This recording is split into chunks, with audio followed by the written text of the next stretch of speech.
Welcome to the November 2023 committee meetings of Dubbo Regional Council. I advise that Council is now web streaming its standing committees and council meetings live to the internet, and as such, all those present should refrain from making any defamatory statements. Your attendance at this meeting is your acceptance of the condition that your image may be recorded and streamed to the internet, as well as being retained in the archive of the recorded council meetings and standing committee meetings. I now open the November 2023 Infrastructure Planning and Environment Committee meeting, the time being 5:30. Item IPC 23/50, Acknowledgement of Country. Councillor Chowdhury. Thank you.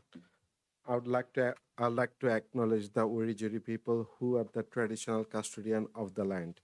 I would also like to pay respect to the elders past, present, and emerging of the Wiradjuri nation, and extended the respect to other Aboriginal people from other nation who are present. Thank you.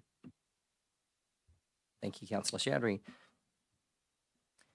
Next item, IPC 23/551 is the leave of absence. I have apologies from Councillor Dickerson and Councillor Burns. Somebody like to move that? Those apologies be accepted by Councillor Dickerson and Councillor Burns. Thank you, Councillor Chowdhury. Second, Councillor Etheridge. Any questions or debate? No. All those in favour? And against? And carried. Thank you.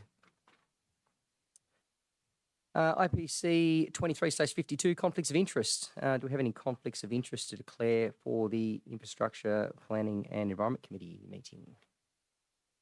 No conflicts of interest. Moving right ahead. We are just going to pause the Infrastructure Planning and Environment Committee meeting just for a few moments. We have a presentation here that relates to item CCC 23/91, which is a presentation from students who attended the exchange program to Minakamo. I'll hand over to you, Ms. Moore, to convene that. Thank you.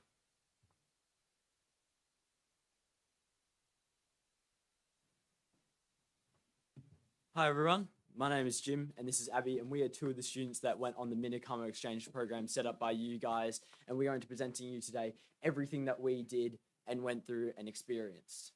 Let's get right ahead. So day one, probably the most boring day, but one of the more eventful. We were traveling to Japan. This is where we went to the Sydney airport and experienced all the lovely of going through the security and all that fun stuff. But once we finally got on the plane, it was a lovely 10-hour trip with really good food, actually, surprisingly, which I was very surprised by for the plane. Then once we arrived in Japan, we went to our hotel in Shinjuku Station, and we had a pretty relaxed night, just checking out all the convenience stores and just taking the absolute awe of being in another country. Now, day two, this was the big day. We were going to a tour around Tokyo. This is where we got to see all the temples, Tokyo Tower. This is where we got to see Hachiko statue and Shibuya Station, and even the Emperor's Castle. We had a long tour around there, walking around Tokyo, seeing all the sights and all the big things. The beautiful scenery of the bridge going into the Emperor's Castle. We saw a completely man-made forest, as you can see in the top photo, where every single tree, absolutely massive, was planted roughly 100 years ago, and it is in the middle of Tokyo. Such a beautiful sight. Then we went to a place called the Teenager's Paradise, a one lane of all the shopping explosions you could desire. There were so many things here and so many young people. You might have got trampled if you stopped. Then we went and checked out the most known crosswalk in the world. This crosswalk is so busy at night and so crazy. There's hundreds of people trying to cross all at once. And we even got to see the Hachiko statue. It's a statue of a dog that waited 10 years for its owner, an owner that had passed away, and it stayed there in the same train station being fed by strangers and had waited. And it is a representation of loyalty for the Japanese people. So they commemorated this dog with its own statue where people go and see on daily basis. And we got back home, had some dinner, and got a big, nice rest for the next day. Yeah, and so then on day 3, we went to Tokyo Disneyland. So it was extremely crowded, but that didn't stop us from having a great time. So we had a ticket that allowed us to go on as many rides as we wanted to, so we definitely made the use of that. So there was so much to see, we couldn't see it all in one day. but we saw Gaston, we saw people dressing up, marching bands, all that kind of stuff. There was great food as well. We went there by train. There were so many train rides that day because that's one of the main modes of transport around there, and it's very complicated, but it's really fun to learn about.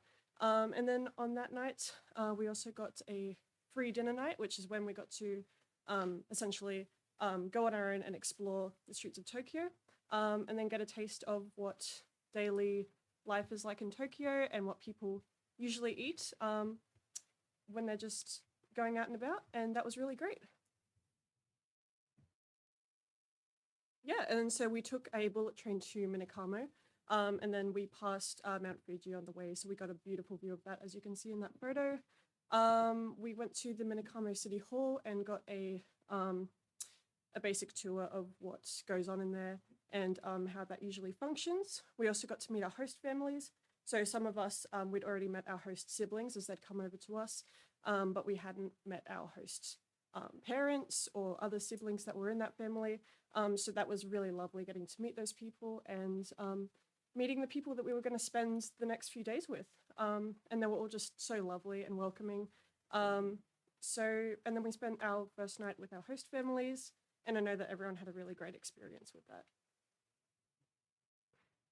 And then so on day 5, we visited Futaba Junior High School, which was just lovely. The students were just absolutely welcoming and just wonderful to us. We also went to the Cutler Sansu Museum and Sword Shop. So we got to see essentially how Japanese swords are made and how that's a tradition that's passed down through families. We also got a formal demonstration of a sword being used on a piece of bamboo. Really cool. We got videos of it, and it's just such a great thing to watch. And then we also got to try on kimono there. As you can see in those photos, we got to hold fake swords. Unfortunately, we couldn't hold the real ones. And then we saw Inuyama Castle, and we also met the mayor of Minakamo, which was lovely, and you can see in those photos as well. Really friendly man. He's, yeah, great. Yeah, and then on day 6, we had a welcoming barbecue at the Riverport Park with the host families. They had a little section of that park that was, I guess, there to show people what Dubbo was like. They had photos of kangaroos. You can follow the path down the river. It's really lovely. So we went there and we played Aussie games with the kids. We played Bull Rush, 44 Homes, that kind of stuff. And they just absolutely loved it. We had a great time, even though it was really hot that day. We made so much food. We had so many leftovers, but it was really lovely. And yeah, we had a great time. And then on day 7, we had a free day with our host families. So it was raining that day. We did have an organized hike at the beginning of the day, but it got cancelled because of the weather.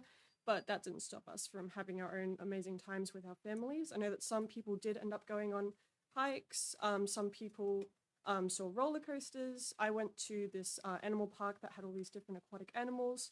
So we all had a really amazing time with our host families that day, and we got to spend time with them and get to know them as people, and it was really great. Now, days 8, 9, and 10 were all about seeing the schools and how they all function as like within the educational system. Now, on the first day, we spent at the agricultural and forestry school where they're trying to teach kids agriculture of the rice plantation, and all these different things that would benefit the Japanese society in the long run.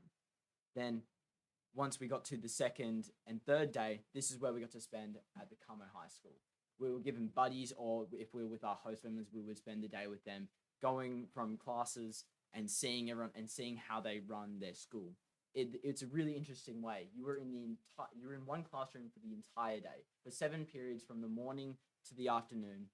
And it doesn't just stop there, because you go on to do at least 2 hours of a club activity nearly every day. There were 10-minute breaks in between each class where people would roam the halls and talk and chatter and have fun.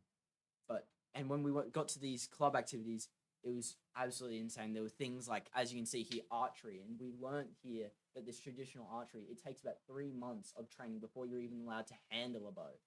And all of these are student-run, and it's all very student-led, and it shows great camaraderie between everyone.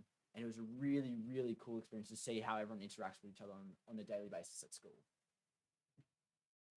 And now today, this day, day 11, was one of the saddest days. Oh, sorry, no, day 11. We were going around to Nakasando Museum, the Yamazaki Masaka Museum of Machinery Tools. We got to see all machinery from a machinery from when we first started in human history to now. So we got to see wooden made machines that they used to dig holes, make fires, and all this stuff, to lathes where they would produce heavy metals, heavily machined metals to make cars and planes and trains and all these different things. And this place actually used to be, and is still currently, a metalwork factory where they produce machinery like this. So we got to see old cars and all these different productions, and it was absolutely meticulously designed and so crazy to look at. They even had a metalwork experience for us where we got to make our own paperweights and got to see how they do things. We used metal stamps and had our name and had our initials on them. Such a cool thing, such a cool experience. And the entire place is underground. And as you walk into the entrance, there's this big, triangular pyramid glass that you walk into, and you go down, and it's like this basement. It's a really surreal experience. Once we did that, we went to lunch at Ibu Cafe where they serve deer meat. And for a lot of us, it was our first time trying deer meat, and it was a very odd thing to see in Japan, but it was really yummy, actually. I really enjoyed it there.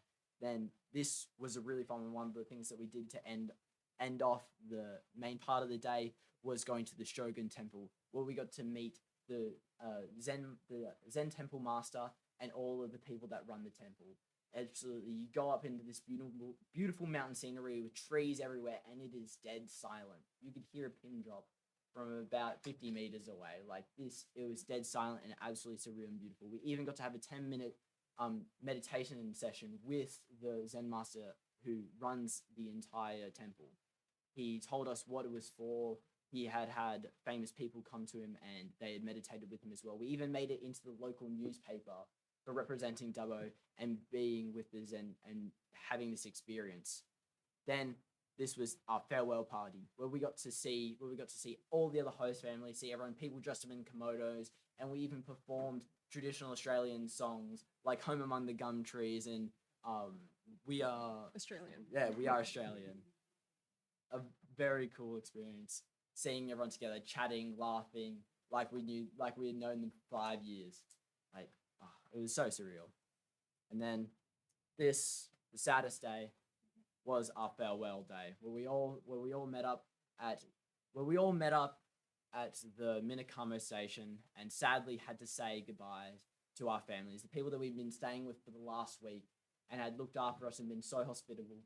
And now we had to get back on the train and come back to our lives in Australia, where we would present this presentation to you guys and share our experience. But I know for one thing that I will appreciate this experience for my entire life. I have made connections with people I never thought I'd make connections with, and have lifelong connections in a country that I never knew I would go to, and has such a different culture, and the exchange of cultures was such a blissful thing.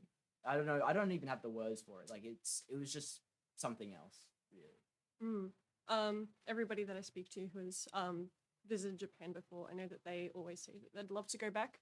And I completely share that sentiment. I'd love to go back one day and just spend as much time there as I can, because everyone you meet is just absolutely lovely, welcoming, hospitable. They'll do everything they can to make you feel at home, which is definitely what we all felt when we were with our host families.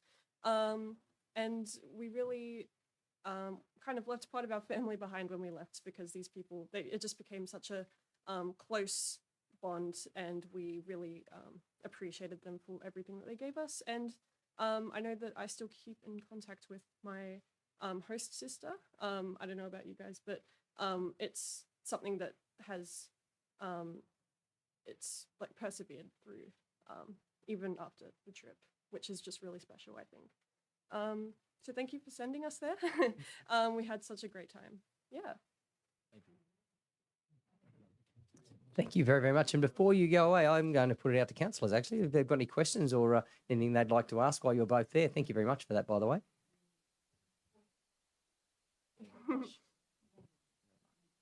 Councillor Ivy. Thank you. We heard all the good things, and that's fantastic. And your enthusiasm, well done. It's infectious. Well done. Was there anything? Was there anything that went wrong? Was there any suggestions you'd make for next time, or really was it all fantastic? It was all really fantastic. I think one of the only things that may have gone wrong was a few of us had gotten the flu, which was going around Japan at the time. But other than that, maybe a little bit more time in Tokyo. But seriously, everything that we did and experienced was more than we could have imagined. Seeing Japan, but all that it shows, from the little towns to the big cities, we loved it all. It's really hard to think of things that were negative. I can't really think of anything. Yeah, except for the sickness, because that just took us away from what we were, you know, trying to get out of it. Honestly, I just would have loved to spend even more time there.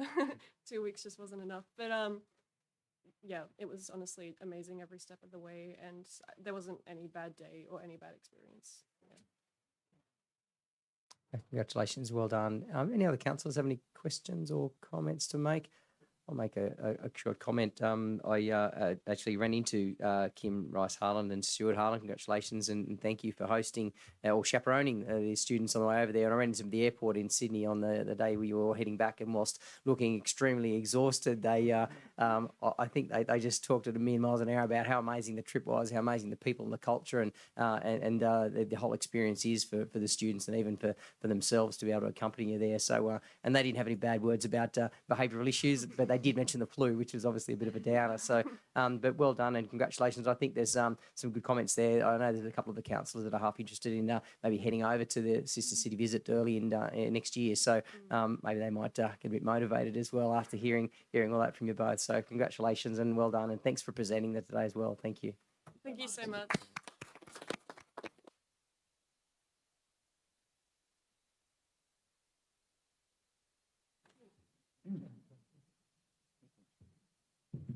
Oh. Hi everyone, my name's Kim, as Matt said, and that's my husband Stu there, and we were the chaperones.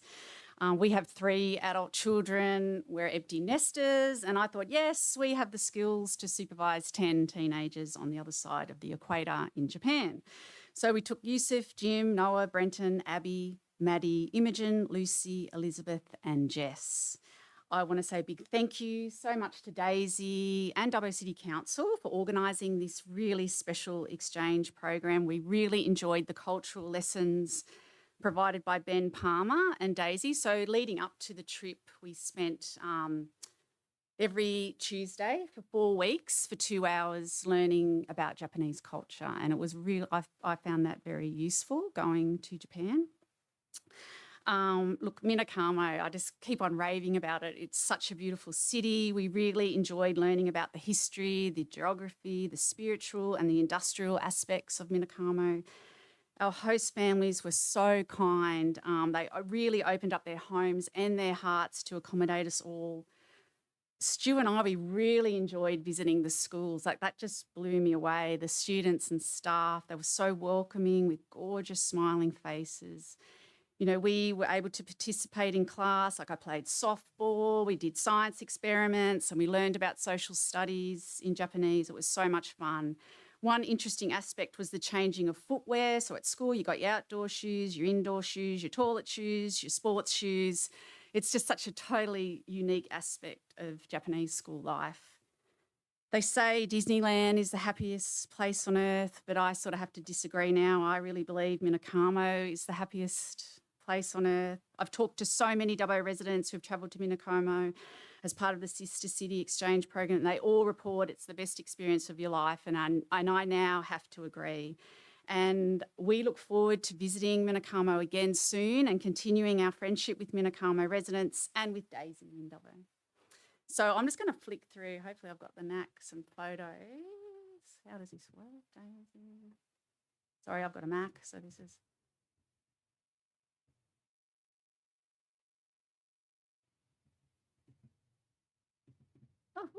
Oh, excitement. I won't bore you too much. So that's us leaving. That's us on the train system. That was very interesting Tokyo. Oh, there's just some Tokyo highlights. Disneyland. That's that teenage street that Jim was talking about.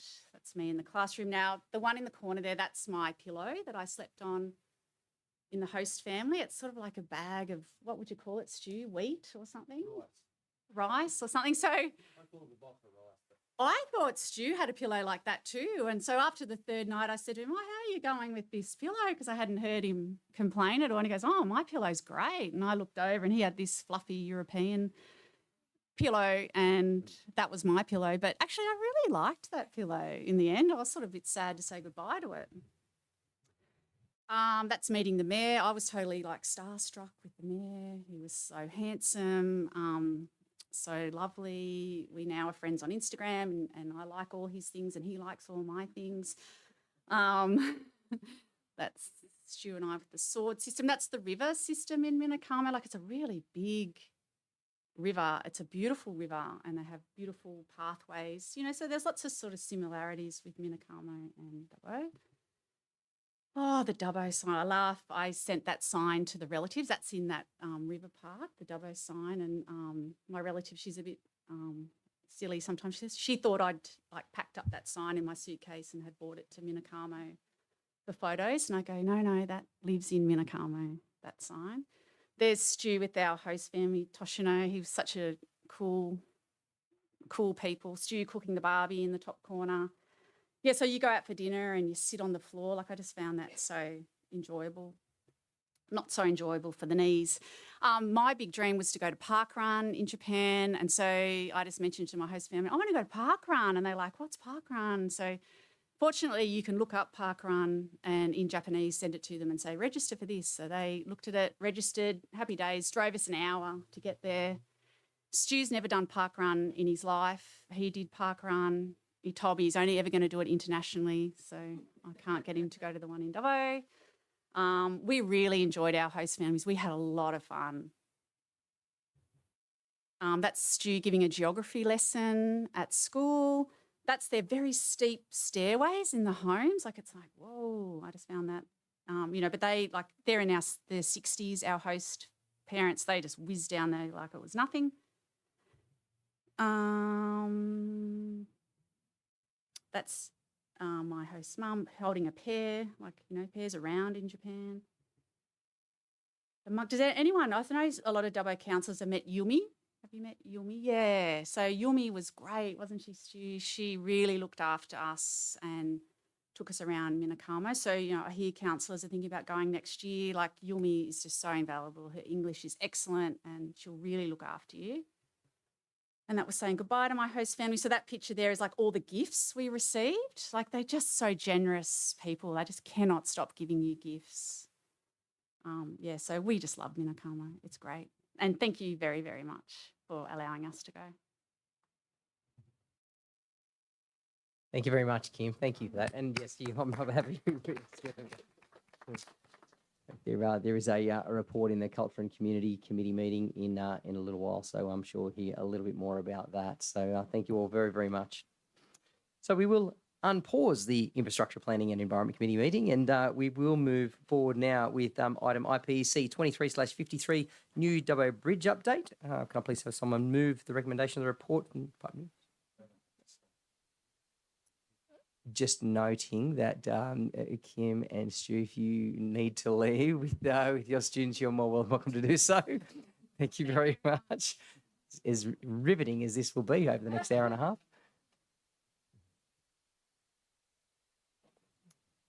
Thank you. And can I please have someone move the recommendation of the report of the Director of Infrastructure, which is the new Dubbo Bridge update? Councillor Mann, seconded by Councillor Shibley. Councillor Mann, do you want to speak to that motion?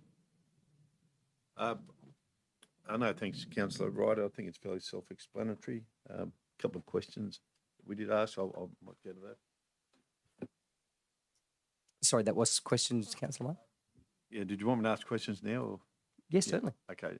Just, I asked the question there earlier that it's the reclassification of the road is something that's done in consultation with us, but it's a fait accompli in a way.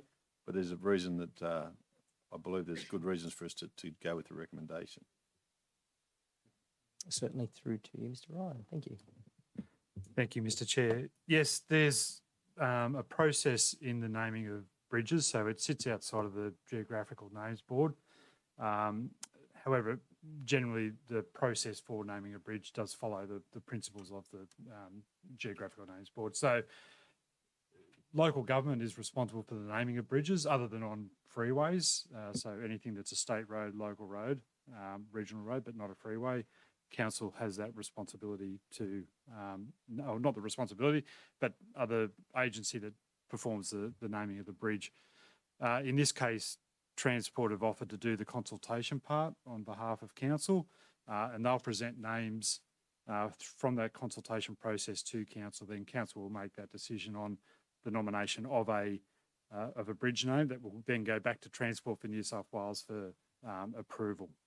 So it's a bit of a circle, but normally council would undertake that consultation process on their own. And we're just been, this report's recommending acceptance of that offer to help with the consultation part. So just to clarify for the public that everyone will have their opportunity to put their names forward if they want to and participate in that consultation process as it arises.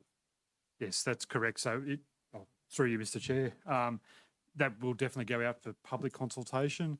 There was a similar process with a rail overbridge at Gunnedah. So there was a 4-week consultation period where people were able to submit names, and then that was presented to council, and they went through and vetted the names and then put a recommendation up. But definitely it really encourages public participation in the naming.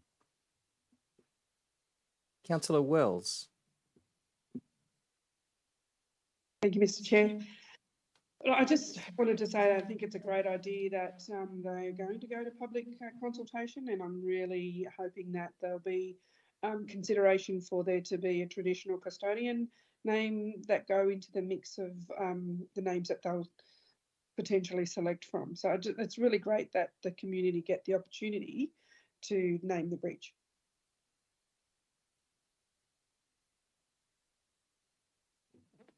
Thank you, Councillor Wells. Just going to throw again to Mr. Ryan for further comment on that. Thank you, Mr. Chair.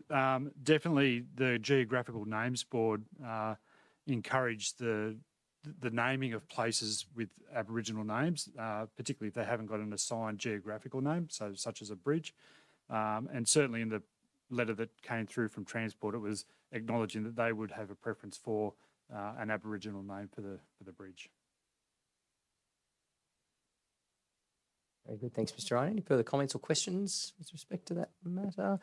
We'll just ask a brief question again through you, Mr. CEO, probably to Mr. Ryan. With respect to the reclassification of that particular road of Burke Street, does that then become an asset of council as such? What sort of financial commitment would council take on with regards to the classification of the road? Thank you, Mr. Chair. Yes, that will. The proposal here is for that to be removed from the state road network and become a regional road.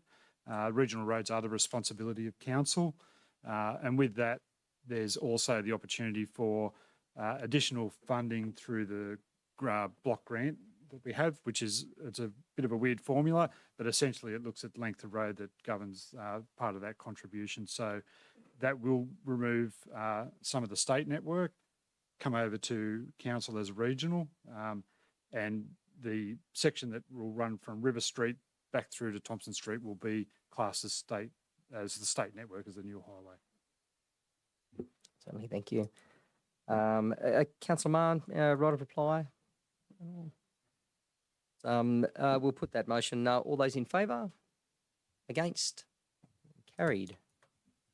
IPC 23/54, Building Summary for October 2023. Can I please have someone move that recommendation of the report from the Director of Development and Environment? Councillor Ivey, second Councillor Chowdhury. Councillor Ivey, any comments with respect to that matter? Yes. Thank you, Mr. Chair. Look, again, just the figures are obviously very very positive that the total value continues to show the same trend that it has been in the previous couple of months, and that is projecting then on, provided the current rates keep going, then the approvals for this current financial year will be up on previous years, which is very obviously very encouraging. I did notice that in the approvals, I think the numbers of residential dwellings, the actual number of applications is down, but the total value of those approvals is up. And through you, Mr. Chair, could I just ask through the CEO, is that perhaps contributed to some extent because there is more intensive housing applications going on? In other words, there's multi-dwelling applications, so there might be a fewer number of applications, but the numbers of dwellings within those applications is increased. Is that a valid observation, or is it not really supported by the facts? To you, Mr. Wallace. Thank you, Mr. Chair, and through you. No, I think it's a completely valid summary, actually, of what's happening. So total number of applications are down. They're down rather significantly. And as you say, overall value of applications is up. So that's currently the overall trend. But within that, housing is looking like it's anticipated at this early stage, noting we're only 4 months into the year. It's looking like we'll have an overall best year in terms of residential output, say, over the last 11 years. So probably break that down slightly further. Single dwellings are trending a bit down on the previous 2 to 3 years, but what we term other residential dwellings are actually up. So that's comprised of things like your dual occupancies, your secondary dwellings, particularly multi-dwelling housing. We're seeing a spike in that that's contributing to that number. So that is indicating that the market's responding, together with shop-top housing is probably another one we're seeing, where the market is responding with smaller living opportunities for the city, and I think that will continue to play a role as we mature into the future and provide that capacity with our appropriately zoned and located land. Councillor Ivey. Could I just again make a comment or just as a follow-up question too in relation to that? So yes, we have got more, a greater value, but I did notice that in Wellington, one of the DA applications was for a 25-unit dwelling or building in Wellington to a value of nearly $3 million. I presume, again, something like that, which is higher density housing, may go some way to offset the demand or fill the demand for housing, which is occurring in our whole region, but particularly and especially too in Wellington, just due to the development of renewables and the whole economic activity in our area. So I think that that sort of development coming through is really beneficial to our whole area, and I presume that's not unique. There are other applications either gone through or in the pipeline, which will help relieve some of our housing pressures in our LGA. Question or comment through to Mr. Wallace, maybe? Well, it was a comment, but perhaps I might ask Mr. Wallace again, or through the CEO, that whether those observations that I just made, those comments made, are real. To you, Mr. Wallace. Thank you, Mr. Chair. Certainly that application you referred to, at nearly $3 million, 25 units, being a multi-dwelling housing development, is very notable for Wellington. So it's certainly taking advantage of some of the land availability within Wellington, and so it's really good to see that the market is playing in that space in Wellington. Overall, we have a history of that, probably more so in Dubbo, and we've seen some larger multi-dwelling housing type developments occurring, particularly over the last 12 to 18 months in Dubbo, and anticipating that to continue. But certainly for Wellington, that is a standout determination, and it's good to see. Mr. Wallace, any other further comments or debate on that item? If not, we'll put that. All those in favour? And against? And carried. Thank you. Final item, IPC 23/55, draft Wholesome Quarry Planning Agreement, results of public exhibition. Can I please have someone move the recommendation of the report of the Graduate Growth Planner? That one, thank you, Councillor Black. Second, Councillor Mann. Councillor Black. No, thanks. Very good. Any other comments or questions, debate regarding that item? Councillor Ivey. Thank you, Mr. Chair. Yeah, just a question. I note where the $600,000 will go towards the improvements to Sheraton Road, but and also there's a payment of I think 10 cents per tonne of product transported, and I'd just like some clarification on when that is likely to start. I presume, has it started already? What is the status of that? The withdrawal of product from the quarry. To you, Mr. Ryan. We're going to go to Mr. Wallace again. Thank you. And Through you, Mr. Chair. So I won't comment on when it will start because that will be a business decision of Wholesome Quarry. What I would point out is that the existing quarry has been there since 1980. So that was approved under a council consent, back in 1980, predating planning agreements. So that will continue, but it's ending. It's nearing end of life. That particular quarry, which was the impetus for this application through to the state government back in March, to open up two new quarry sections called the Western and Southern extension areas. So I guess that will be a business decision as to when they do actually start. Noting there will be a period of construction and preparation to open those sections up. And I'll just take the opportunity to point out that the proposed planning agreement contributions will apply only to those two new extension areas as opposed to the existing quarry, which is nearing end of life. thank you, Mr. Wallace. Any other further questions, comments regarding that matter? If not, we'll put that. All those in favour? And against? And carried. There are no further items for consideration of the Infrastructure Planning and Environment Committee, and I declare the meeting closed at the time being 6:08 p.m. Thank you.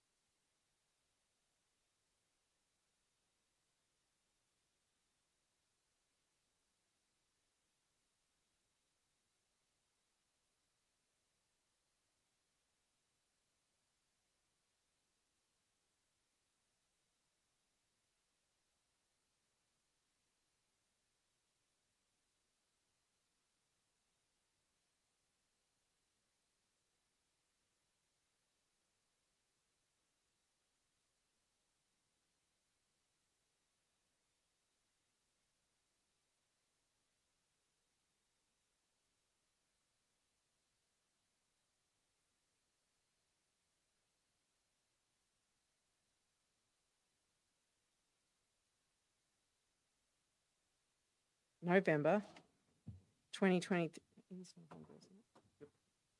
November 2023 Culture and Community Committee meeting, the time being 6:09 p.m. Item CCC 23/87, leave of absence. I've been advised that there's an apology from Councillor Dickerson and Councillor Burns. Can I have someone move that? Councillor Chowdhury, second by Councillor Etheridge. Any questions or debate? All those in favour? Declare the motion carried. Item CCC 23/88, conflicts of interest. Councillor Chowdhury has a conflict of interest. Thank you, Madam Chair. I have a non-pecuniary less than significant for CCC 23/92 relation to that grant assessment. I have been member with that committee member with Oriscon, but I'm no longer. But I'm staying in room. Thank you. Thank you. Item CCC 23/89, report of the Wellington Town Committee held on the 4th of September. Can I have someone move that? Councillor Ivey, second by Councillor Etheridge. Councillor Ivey, do you wish to speak to the motion? No, thank you, Madam Chair. Any other questions or debate? All those in favour? I declare the motion carried. Item CCC 23/90, report of the Public Spaces Tree Committee, meeting on the 13th of September. Can I have a councillor move that? Councillor Black, second by Councillor Chowdhury. Councillor Black, do you wish to speak to the motion? Only very briefly, Madam Chair. It was a very informative meeting. There was a lot of discussion about the tree preservation order there, which was really good discussion, and everyone went home happy. Thank you. Thank you, Councillor Black. Any other questions or debate? No. All those in favour? I'll declare the motion carried. Item CCC 23/91, the 2023 Sister City Student Exchange visit by Dubbo students to Minakamo. We had a great presentation. Can I have a councillor move that report? Councillor Chowdhury, second by Councillor Wright. Councillor Chowdhury, do you wish to speak to that one? I just make a comment. What a great presentation by the students and the great experience. And I hope that sort of positive experience will help them in future. We really want to see the countries, the different culture, the making relationship, and I think this sister city are making a lot of difference and making the sort of connection within our young generation. Thank you. Any other comments or debate? Councillor Wright? Thanks, Madam Chair. Look, I'll just make a comment that, look, obviously council contributed just a smidgen over $65,000 from the operating budget for that particular trip. So I also found it really interesting to understand how it benefited those students and even those chaperones who went with the group, and to be able to bring that culture back and share that culture. And obviously for that exchange program itself, I absolutely think it's worth it, and certainly got me a little bit more excited about maybe going over there next year and experiencing the same. So I just look forward to seeing another group of students over the next few years have that same experience. So yeah, well done to everyone. Any other comments? Councillor Ivey? Yeah, I'd just like to say that if in fact the enthusiasm that those two showed was representative of the group, which I really presume it was, and if some of that enthusiasm and some of that development came through their trip to through the exchange, that is a fantastic investment of council funds. Any other comments? It's a question, actually. For you, Madam Chair. There's obviously there was a number of students that went, but a number of students that weren't. Was that is there a sort of subscription level that we play by there, and is there genuine interest in students attending? We have to knock some back or go through an entry process. Maybe you can talk a bit about that. Go through to the CEO. Through you, Madam Chair, it certainly was oversubscribed. So I recall 10 students going, and there was around 33 applications. So it is very much a very competitive field, always is. Minakamo, I think the Sister City Exchange has a strong reputation, and indeed over many years I've seen similar glowing feedbacks from students. We actually have created a marriage and children out of our Sister City relationship with those visits as well. So we have some good credibility. So yes, it is very oversubscribed. You mentioned the finances. The other program that will be looking to re-establish is the Wujiang exchange program with students as well. So that is potentially something we can do in the new financial year. Any other comments? Councillor Chowdhury? Through you, Madam Chair. Just checking this current financial year to next financial year, budget is a bit increased. Is that for that Wujiang? Yep, through you, Madam Chair. That's catering for that opportunity to re-establish Wujiang exchanges for students. Thank you. Any other comments? I have a comment. Just a random thought I had. Does Minakamo have a youth council? Can we, We'll take that on notice. I'm just curious. I thought maybe I've just found a way to boost the youth council. It might Part of make it a that, you can condition go of being on the overseas. Sister Exchange. You can join our youth council. Good point, Councillor. I forgot. I'll take that on notice. Thank you. It can be my Murray list tomorrow. Any other comments or debate? I'll put those all in favour. Declare the motion carried. That's that one, isn't it? Yeah. Item CCC 23/92, 2023 Round 1 Spark Grant Assessment Report. Can I have a councillor move that report? Councillor Chowdhury? Oh, sorry, Councillor Chowdhury has a conflict of interest. Yeah, I have a non-pecuniary less than significant for this matter because I've been part of the Oriscon committee before, but no longer I'm staying in home. Sorry, in the chamber. So Conflict of interest, still move it? Yeah. Yep, sure. No. No. Oh, no, councillor Chamberlain, take it as non-significant. Okay. Non-pecuniary less than significant. Would you like to move the motion? Yep. Second by Councillor Wright. Councillor Chowdhury, would you like to speak to that? Just making a comment. Like council have received. I just checked that report. Council have received 8 application and partially funded 4 groups, and there's other group been didn't achieve that. Didn't proceed with that because they have didn't provided all the other documents the council needed for. So I'll encourage those community groups in future. When you apply, please make sure you submitted all this paper, and because all of your activities you're doing for this community is very crucial. So I'll encourage all these community groups make sure they are putting all this paperwork correctly. Thank you. Any other comments? No. All those in favour? I declare the motion carried. Item CCC 23/93, Public Memorials and Donation of Furniture and Tree Policy. Can I have someone move that? Councillor Wright, second by Councillor Etheridge. Councillor Wright, do you wish to speak to that one? No, thanks, Madam Chair. Any other comments or debate? All those in favour? I declare the motion carried. Item CCC 23/94, Macquarie Regional Library Customer Policy, Customer Information Privacy and Child Safe Standards and Updates. Can I have a councillor move that one? Councillor Black, second by Councillor Wright. Councillor Black, do you wish to speak to that motion? No, thanks, Madam Chair. Any other comments or debate? Oh, sorry, the CEO would like to make the point. Sorry, councillors, it'll be procedural. You'll note in the published agenda item that there is, in sucking up the attachments, there was an error. It's duplicated the attachments. So councils have been given the hard copy, as you know, but for the public, we'll make good the agenda so that it's on our website, and also that this is a recommendation from the committee, so it will be considered resolved formally, whatever that may be, by council. So just to call out that clarification, if people are looking at the agenda on the website, that will be corrected after the meeting. Thank you. Any other comment? Oh, Councillor Ivey. Yeah, just a comment on some of the figures and statistics in the report. I note where the number of visitors for the quarter, the July to September quarter, in this current. Sorry, Councillor Ivey, we're just talking about the policy. Oh, sorry. So item 94. Sorry. Hold your horses. Yours and Too excited. Sorry about that. Would you like to make a comment about the policy? No, thank you.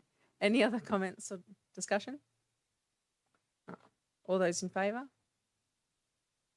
I declare the motion carried.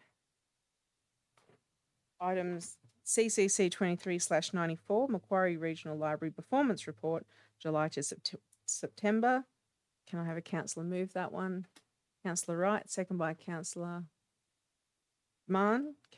Councillor Wright, do you wish to speak to that one before Councillor Ivey? Certainly, Madam Chair. Thank you. Actually, a question, if I may. I noticed that the report, obviously, there's a significant increase in the number of items that have been loaned, and of the 78,000 items borrowed, there's 17,000 e-books, e-magazines, e-films, and e-audio. Maybe someone might be able to enlighten me. Is that what the trend is? Where we're seeing this significant increase in items loaned off the back of e-items as opposed to hard copies? Is that where the interest and the significant growth seems to be coming from? I'll just put that question through to Craig. Mr. Arms? Thank you, Madam Chair, through you. So our library manager is teaching me a lot about our regional library model and library management all over. It is thoroughly interesting stuff. Yes, it is a growing trend both within our regional library model, but also statewide and nationwide. And it really does go to the fact that libraries are a modern modern place. It's not a place where it's just books. The modern library caters for a whole range of aspects of community involvement. Certainly centered around books, but that comes in a range of formats. And certainly the electronic form is certainly growing, particularly with the younger demographic. And it's something that the MRL, the Macquarie Regional Library, is really focusing on fostering. Very good. Councillor Mann? Just a question to get on the record, I guess, the variation between the income and the expenditure year to date. Just someone explain that. I'll throw that through to the CEO. Mr. Arms?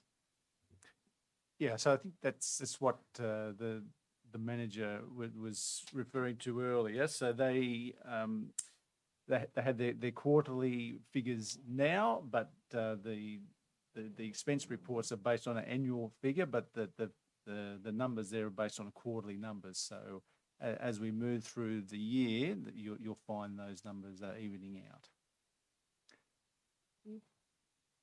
Any other comments? Councillor Ivey? Thank you, Madam Chair.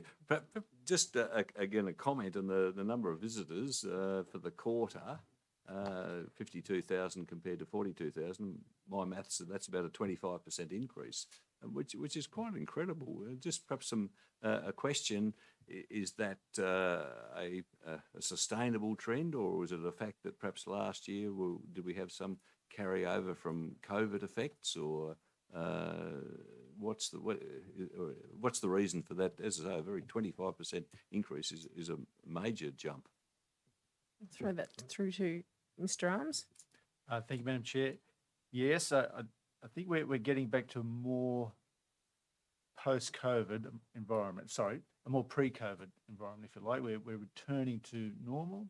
And so, yes, I would say that those numbers are sustainable. And I think it also reflects the effort and dedication from the 10 service points across the MRL model. So, and again, it shows that the modern library is a vibrant place to be. It's certainly not going backwards. In fact, it's going forward, and we want to be in the place to encourage that. Any other comments? I feel half of Wellington Library's at my house. My daughter. Any other comments? I put all those in favour. I declare the motion carried. Item CCC 23/96, Destination Events Fund, Stream 2, application, the New South Wales Cricket. Another councillor move that. Councillor Etheridge, second by Councillor Wright. Councillor Etheridge, do you wish to speak to that motion? No, thank you, Madam Chair. Any other comments or debate? Councillor Wright. Possibly just a question, actually. I'd look, obviously, Cricket New South Wales are seeking an additional, about 34,585 they're seeking. Obviously, there's an amount there of around 6,000 that's budgeted, but there's obviously a bit of a funding gap there. I guess my question is more along the lines of, if council is unable to come up with that additional money, does it potentially put the event at a bit of risk? But B, what else can council do with respect to trying to fill that gap? We do, Mr. Arms. Thank you, Madam Chair. Yeah, this is a carnival that we host regularly. It's a junior level. And again, they're attracted by great facilities and also the juxtaposition of a number of the ovals where they can view multiple games simultaneously, if you like. So yes, and as a council and a team, we're really proud to present it. So yes, we want to do everything that we can to secure it and make that sustainable. So certainly, as we sit here now, that the budget situation reflects the numbers in the report. Our events team is focused on event attraction, and that means not just the budget from council, but also seeking sponsorship. So I can say that our staff are working hard in that space. I can't tell you exactly what they're working on to bridge the gap here, but perhaps I can come back with some information about what we are doing in that space. And just to confirm Mr. Arm's point, so that it isn't just a set and forget, that they do introductions to commercial partners and what have you, so there may be sponsorship opportunities that they can cover that cost with as well. So it's very much a feature of Craig's team, or Mr. Arm's team. Councillor Wells? Thank you, Madam Chair. I just wanted to make a comment. I'm really impressed by the number of different types of sporting events that are keen to be in Dubbo. I know this is one that's occurred here before, but it just sort of showcases that Dubbo's a quality place to come and have their events and have a really good stay here and, bring some income into our community. So it's good. I know that there is a financial impact for them to coming here for council, but I think that the benefit far outweighs that. Thank you, Madam Chair. Thank you. Any other comments? Put all those in favour? Declare the motion carried. There are no further items for consideration of the Culture and Community Committee, and I declare the meeting closed at the time being 6:27 p.m.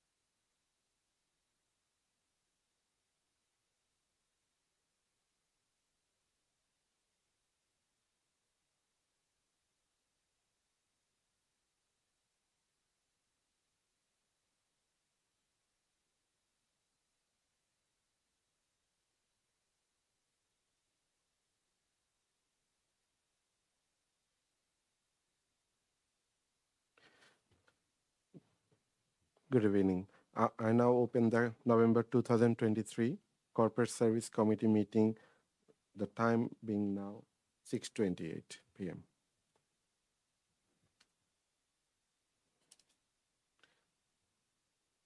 First item of the business is apologies. I have a advised Councillor Dickerson and Councillor Barnes on apology. Can I please someone move the apology, please? Moved by Councillor Matt, right? And seconded by Councillor Goff. Okay, so it's moved by Councillor Wright and seconded by Goff. Councillor Goff. Is there any conflict of interest? Oh, sorry. No. Question of debate. I declare this, sorry. All those in favor? Yeah.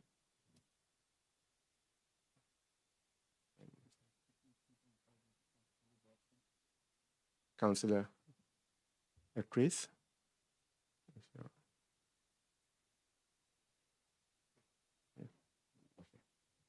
Now I'm moving to the next item, CSC 23/62. Any conflict of interest, councillors? There is none.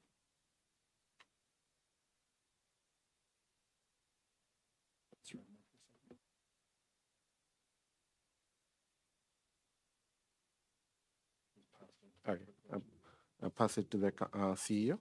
So council, just a reminder that we don't have to move or consider items CSC in the agenda 23/63 or CSC 23/64. They were gathered up by the system and they were approved in the last council. So there's no need to, they won't be considered tonight. That's just a publishing error, if you will.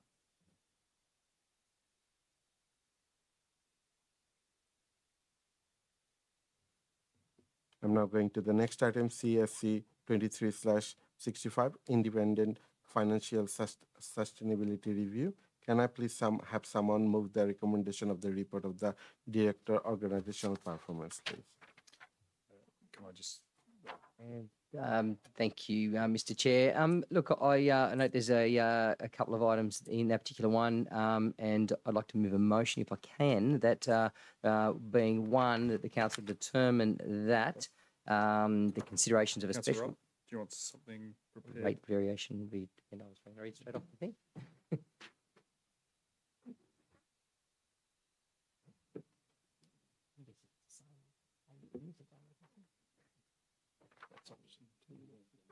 Yeah. Thank you. As I was saying, CS3 20/65 that the motion be that the committee had before it actually the recommendation considerations of a special rate variation application to independent pricing and regulatory tribunal New South Wales be deferred until 2025-2026. Can I have someone for seconded, please? Yeah, Councillor Mann seconded. Any question or debate? No, we'll just go and move it to Councillor Wright.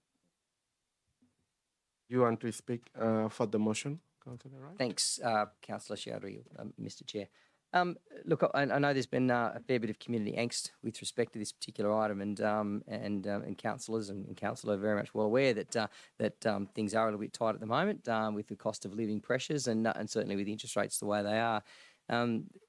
But council is also in the same situation. The cost of living for council also continues to increase, and the cost of running the business and providing a service that the community expects is also extremely challenging with the financial constraints that the council has on it at the moment. Look, I believe that if council is going to go through a special rates variation, that community does need to be taken along the journey, and I think there's an education piece there so we can really show the community as to why those decisions are made. They're not just off the cuff or a decision made on a whim. So certainly to have adequate time to do that, I feel is really important.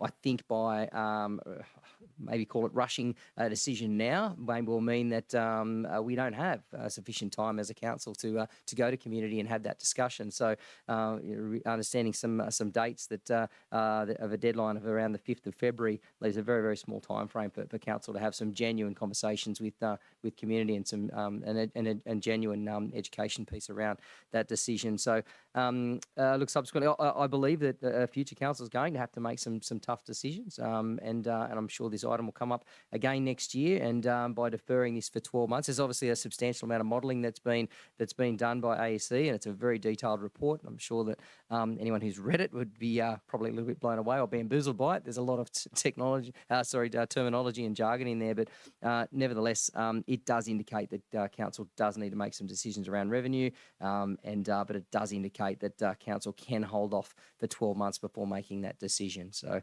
I'm happy to put forward a deferral of that decision to the 2025-26 year. Thanks. See you to advise something. Yeah, councillors, just you may not notice it on the screen dialing in. We have the AEC representative, Graham. So if there is any questions about the report and their recommendation, that's available to you tonight as well. Thanks, Councillor Chowdhury. Thank you. Councillor Gough. Just a comment. And more to let the community know that there are a few steps that we have to go through before we even decide that there's going to be a rate increase. So just to create some comfort out there, this is also committee meetings. So there's no decision even made. We've got 2 more weeks until the council meeting before this actually gets voted on. And this is now a vote to defer a decision whether we ask IPAP for a rate variation. I just want to reassure community that you won't be getting a rate rise tonight, and just stay engaged so you can make comment and constantly stay engaged with the councillors, that you can get your point across in a nice manner. And we do listen and we take it all on board. Thank you. Any more question or debate? Yeah, Councillor. Yes, I'll support Councillor Wright's motion, not because I don't believe that a rate increase or a rate variation is not necessary. I think it is inevitable when we've got inflation running as it is, and particularly for a lot of the services that that council provides, like road building and maintenance and improvements.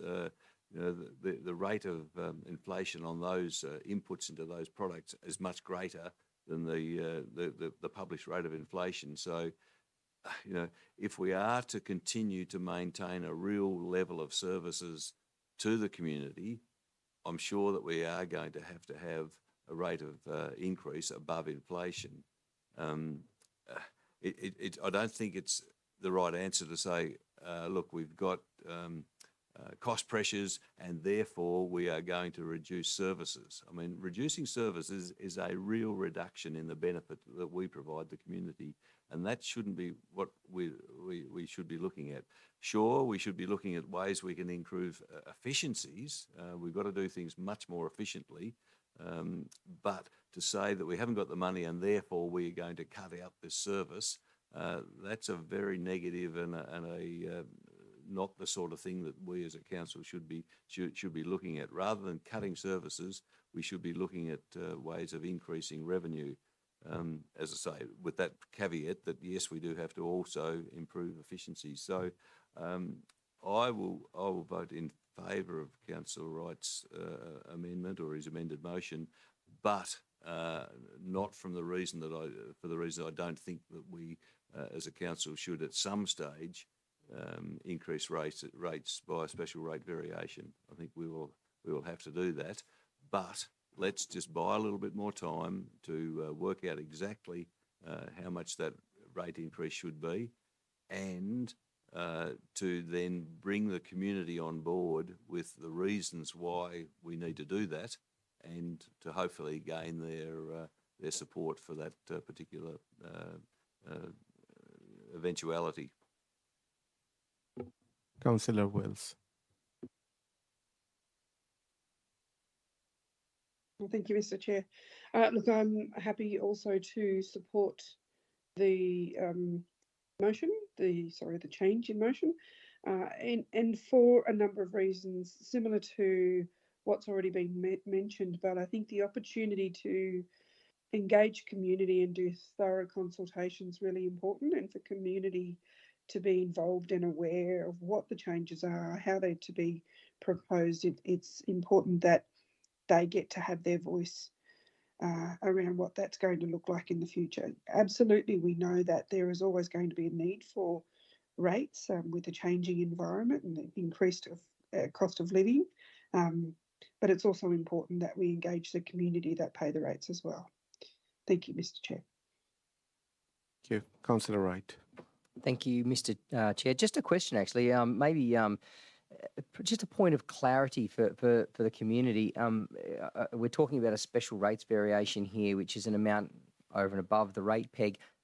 Maybe I might, through you, Mr. Chair, just get an explanation from council with respect to just explaining the difference between the rate peg and a special rates variation. I'm guessing at some point in time, the rate peg kicks in, council will increase rates according to that rate peg. So just don't want to remove a misconception the community thinks that there won't be a rate increase, because there likely will be one. But maybe you might be able to explain that difference between what we're asking for here in a special rates variation versus just the rate peg. If you can do that. Yeah, Ms. Bessingworth. Yeah. Through you, Mr. Chair. Yes, thank you, Councillor Wright. The rate peg is a standard charge or an increase in fees that IPART put onto councils annually. So they normally come out with an announcement September to November. So we're expecting a rate pegging increase, which is the allowable rate that we can increase the rates in November this year. An increase in a special rate variation, when we talk the language of a special rate variation, it should be that all-inclusive, the increase that the community will receive in that year. This is mainly due to clarity in the fact that we are telling them how much their rates will increase. The community doesn't need to understand. Some of it will be rate peg, some of it will be an increase that we require. It's that holistic approach to understanding how much their rates will go up. So when we're talking about a special rate variation, we say this year, in the evidence that AEC have produced, it's a 10% increase that we need to be financially sustainable. that includes a base rate of 2.5% for the rate pegging. It's an assumption that that's a base case has been calculated on. But when we go to the community, it will be the language we will use is a 10% increase, because that is what their rates will increase by. So just to clarify further, then it's likely then that when IPART do come out with their rate peg figure, that this council will again have an opportunity to vote on whether to adopt the rate peg that IPART have set as as an increase of rate revenue. Through you, Mr. Chair, that's right. You have a decision to make whether you adopt the rate peg. That's the allowable upper limit. Council could choose something less.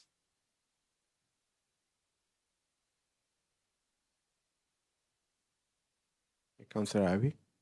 Could I just ask again a question for clarification? If we weren't going to defer, but we were actually going to go with the recommendation for a special rate variation for this 24-25 year, then the process is that request or that decision would have to be put out for public exhibition, and as I understand it, is that period that would have to go into public exhibition is probably around about the 25th of November, which is really only a couple of weeks away. The question then is, would that be sufficient? I mean, being realistic, have we got sufficient time to even contemplate doing that? Through this year. I'll pass on to Ms. Comer with that level of detail in terms of the consultation process, what that would look like if you chose that option. Ms. Comer. Thank you. Through you, Mr. CEO and Mr. Chair.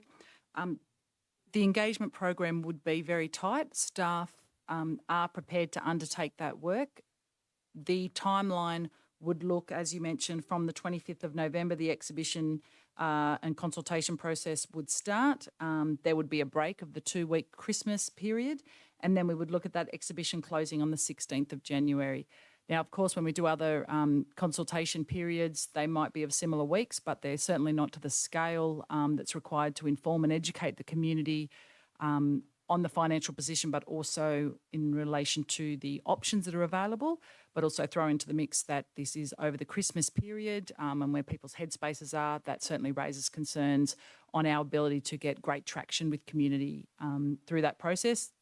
We would be very committed to trying to achieve that. But also the turnaround of considering that input from community would be extremely tight, given we would have to bring a report back, a public report being done by the 19th of January, which would allow council to consider it at its ordinary meeting on the 26th of January for us to be able to potentially lodge on the 5th of February. So the timeline for the consultation program would be extremely tight. Councillor Wright, do you want to write of reply? No, I don't think so, Mr. Chair. Thank you. So all those in favour? Against? I declare it's carried. Next item, CSC 23/66, Draft Privacy Management Plan. Can I please have someone move the recommendation of the report of the Manager Corporate Governance? Councillor Goff, seconded by Councillor Wright. Councillor Goff, do you wish to speak? No, thank you, Mr. Chair. Any further discussion? All those in favour? And yeah, I declare it's carried. Motion carried. Next item, CSC 23/67, investment under the section 6 of 625 of the Local Government Act, October 2023. Can I please have someone move the recommendation of the report of the revenue accountant? Councillor Ivey, seconded by Councillor Goff. Do you want to speak, Councillor Ivey? No, thank you, Mr. Chair. It's fairly self-explanatory. Any other comment? All this in favour? I declare the motion carried. Next item, CSC 23/68, report on e-bike investigation for Dabo region. Can I please someone move the recommendation of the report of the Economic Development and Visitor Service Team Leader? Councillor Black, moved by, seconded by Councillor Wright. Yeah. Councillor Black, do you wish to speak? Only very, very briefly, I did read the report and it looked pretty good, pretty comprehensive, and I think that we can go with this with confidence and look at, it's still on the table, but we can see what comes up in the future. Thank you. Any further comment? No? All this in favor? I declare motion carried. There are no further items for consideration of the Corporate Service Committee. I declare the meeting closed, the time being 6:46 p.m. Web streaming now been completed. Thank you for your attendance. Thank you.